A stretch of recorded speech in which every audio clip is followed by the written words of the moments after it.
మరి ముందుగా చూసుకుంటే అంటే కొన్ని సందర్భాల్లో పాత ఇళ్ళు తక్కువ ధరకే వస్తున్నాయి అన్న ఉద్దేశంతో కొంతమంది పాత ఇళ్ళని కొనుక్కోవడం, వాటిని కూల్చేసి మళ్ళీ కట్టుకోవడం, లేదా రీమోడల్ చేసుకొని కొత్తగా రెనోవేట్ చేసుకోవడం లాంటివి చేస్తూ ఉంటారు. అంటే అట్లాంటివి చేసినప్పుడు ఏ రకమైన వాస్తు దోషాలు వస్తాయంటారు? వాస్తు దోషాలు రాకుండా ఎలాంటి జాగ్రత్తలు తీసుకోవాలి? అంటేనమ్మా, ఈ రోజుల్లో ఏదైనా ఒక పట్టణానికి సెంటర్ అంటే మధ్య భాగంలో కానీ పట్టణానికి దగ్గరలో స్థలాలు కావాలంటే ఈ రోజులు దొరకటం లేదు. అప్పుడు ఏం చేస్తుంటారమ్మా, అక్కడ పాత ఇండ్లు ఉంటాయి. ఏదో పూర్వం ఒక 50 సంవత్సరాల క్రితము, ఒక 40-50 సంవత్సరాల క్రితం కట్టుకున్న ఇండ్లని కొంచెం తక్కువలో వస్తుంది అని చెప్పేసి వాటిని కొనుక్కుంటారమ్మా. కొనుక్కొని అదంతా తీసివేసేసి ఒక మంచి ఒక విల్లా కానీ, ఒక కాంప్లెక్స్ కానీ, అపార్ట్మెంట్లు కానీ, లేక 10 మంది కలిసి తలా ఒక ఫ్లోర్ అట్లా ఈ విధంగా కట్టుకుంటున్నారమ్మ. వాస్తు శాస్త్రం ఏమంటుందంటే కట్టుకోవడంలో దోషం లేదు, పాటించాల్సిన నియమాలని పాటించాల్సి ఉంటుంది. ఇక్కడ మనం ఒక్కసారి ఆలోచన చేయాలి. ఏమని అంటే, ఈ స్థలం ఎవరిది? గత 50 సంవత్సరాలలో ఈ స్థలం వాళ్ళకు ఎటువంటి మంచి చెడు ఫలితాలు ఇచ్చినది? అంటే వాళ్ళకు మంచి సత్ఫలితాలు ఇచ్చిందా? ఈ స్థలంలో ఉన్నవాళ్ళు ఏ స్థాయిలో ఇప్పుడు ఉన్నారు? అంటే వాళ్ళకు జ్ఞానం ఉండి కూడా అదే స్థాయిలో మిగిలిపోతుంటారమ్మ. అలాంటి స్థలాల్ని ఒక గొప్ప వ్యక్తి తన కాడ డబ్బు ధనం ఉన్నదని చెప్పేసి కొనుక్కొని ఇక్కడ వచ్చి ఇల్లు కట్టుకొని నష్టపోయిన వాళ్ళు నేను చాలామంది చూశాను. అదేవిధంగా ఇంకా కొంతమంది ఏం చేస్తారంటేనమ్మా, కొంచెం ఊరికి మధ్య భాగంలో 2-3 అన్నదమ్ముల స్థలాలు ఉంటాయి. వాటిని తీసుకొని డెవలప్మెంట్కి తీసుకొని దాంట్లో ఒక 20-30 ఇండ్లు నిర్మాణం చేసేసి వీళ్ళకు ఒక 50%, వాళ్ళకు ఒక 50% ఇచ్చేస్తారమ్మా. అక్కడ చూస్తే గత 50 నుంచి 100 సంవత్సరంలో ఏదైనా ఒక పట్టణానికి నడి ఒడ్డున ఉండి వాళ్ళు డెవలప్ కాలేకపోయారు అంటే స్థలం ఇక బలం లేదన్నట్టే కదా. బలం లేకపోవడానికి అనేక కారణాలు ఉంటాయమ్మ. వాళ్ళు అనుభవించిన కర్మదోషాలు వాళ్ళకు కావచ్చు, లేకుంటే శంకుస్థాపన సరైన విధానం చేయకపోవడం వల్ల నష్టం కూడా జరిగి ఉండొచ్చు. శాస్త్రం ఏమంటుందంటే, ఒకసారి శంకుస్థాపన చేసిన స్థలాల్లో మళ్ళీ మీరు శంకుస్థాపన చేస్తే దాని శాస్త్రీయ పద్ధతిలో చేయాల్సి ఉంటుంది. ఎందుకు ఉంటుందంటేనమ్మా, ఇల్లు కట్టుకున్న తర్వాత కూడా మాకు యోగించడం లేదు. మా నాన్నగారి కంటే మాకు 100 ఎకరాలు ఉండేది, కానీ ఆ ఇల్లు పాతగా అయిపోయింది. మాకు బాగానే ఉంది, పాతగైనా బాగానే ఉంది, కానీ లేటెస్ట్గా కట్టుకుందాం, కాలంతో కట్టుకుందాం, రాబోయే రోజుల్లో వాతావరణానికి అనుకూలంగా బలంగా ఉంటాయి. అంటే తుఫాన్లు కావచ్చు, పెద్ద పెద్ద ఈదురు గాలులు కావచ్చు. అంటే ఇలా గాలులు చూస్తే, మా ఈదురు గాలులు చూస్తే ఒకప్పుడు గంటకు 40,000 కిలోమీటర్ల వేగంతో వచ్చే గాలులు ఈరోజు గంటకు 80,000 కిలోమీటర్ల స్పీడ్తో వచ్చేస్తున్నాయి. దానికి తగ్గట్టుగా నిర్మాణాలు చేసుకుంటున్నారు, ఎందుకంటే సాంకేతిక పరిజ్ఞానంతో చేసుకుంటున్నారు. సరే, ఏది చేసుకున్న వాస్తు దోషం ఉన్నప్పుడు అసలు మనకు లైఫ్ ఉండదు కదా. మరి ఎందుకు అని మనం చూస్తేనమ్మా, వీటిని కర్మదోషాలు అంటారమ్మా. ఈ కర్మదోషాల్లో ప్రధానంగా దోషము గృహాన్ని తీసివేయడం. అందుకేనమ్మా మనం జనరల్గా చూస్తే ఒక మనిషి తెలిసి తెలియక ఎన్నో పాపాలు చేస్తారు, కానీ మహాపాపాలని కొన్ని ఉంటాయమ్మా. ఒక ఇల్లుని కూల్చివేయడం మహాపాపం. ఎందుకు అంటే మా దృష్టిలో గృహదేవత. అష్టదిక్కుల్లో మనం ఏం చేస్తాం, అష్టదిక్కులను ఏర్పాటు చేసుకున్నాం.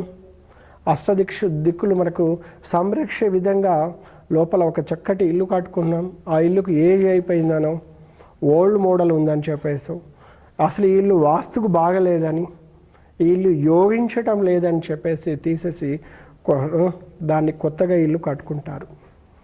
ఇలా కొత్తగా ఇల్లు కట్టుకున్నప్పుడు వాళ్ళకి మంచి సత్ఫలితాలు రావాలి కదమ్మా. అవును. వాళ్ళ నాన్నగారు తాతగారు 100 ఎకరాలు సంపాదించి పెడితే ఈ ఇల్లు కట్టుకున్న తర్వాత అసలు ఏమీ లేకుండా నిర్వర్యుడు అంటాడమ్మా. అదే ఇల్లు మిగులుతుంది కొంతమందికి, నేను చూశాను. చూస్తే గృహాన్ని తీసివేయడం చేసిన మహాపాపం. అందుకేనమ్మా ఈ మహాపాపాలు 5 రకాలు ఉంటాయమ్మా. ప్రధానంగా ఒక గృహాన్ని మొత్తం కూల్చడం ఒక మహాపాపము. అదేవిధంగా తల్లిదండ్రులని చూసుకోకపోవడం ఒక మహాపాపము. గురువులనమ్మా, అంటే గురువులతో ఏదైనా ప్రతిష్ట చేయించుకొని మాట తప్పడం, అది కూడా మహాపాపము. దైవ రుణమమ్మ, ఏమని అంటే భగవంతుడా ఈ గృహము మంచిగా కట్టుకుంటే మీ దగ్గరకు వచ్చి రుణం తీర్చుకుంటాననేది వాళ్ళు సంకల్పం చెప్పుకుంటారమ్మా. దాన్ని మర్చిపోతారు. చూడడానికి ఒకటే మాటేనమ్మా.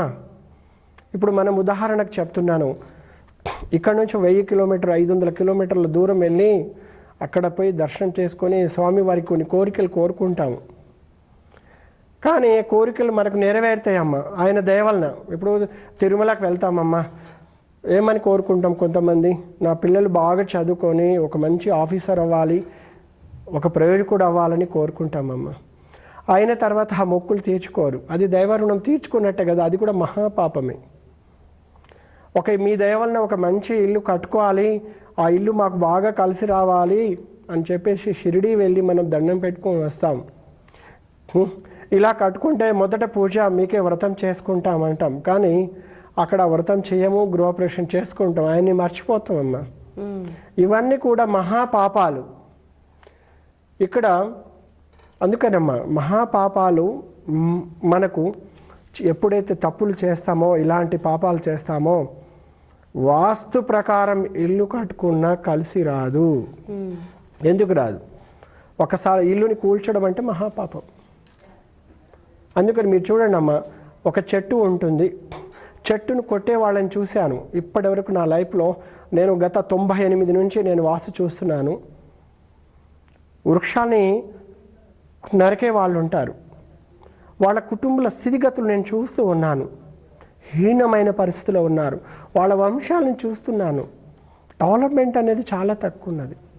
పూర్వకాలంలో అమ్మ అడవులు బాగా ఉన్నప్పుడు ప్రకృతి వైపర్యాల వలన కానీ ఆ చెట్లు నేలమట్టమై ఎండిపోయినప్పుడు ఆ చెట్టును తీసుకొని మనం ఎన్నో కార్యాలకు ఉపయోగించుకునేవాళ్ళం.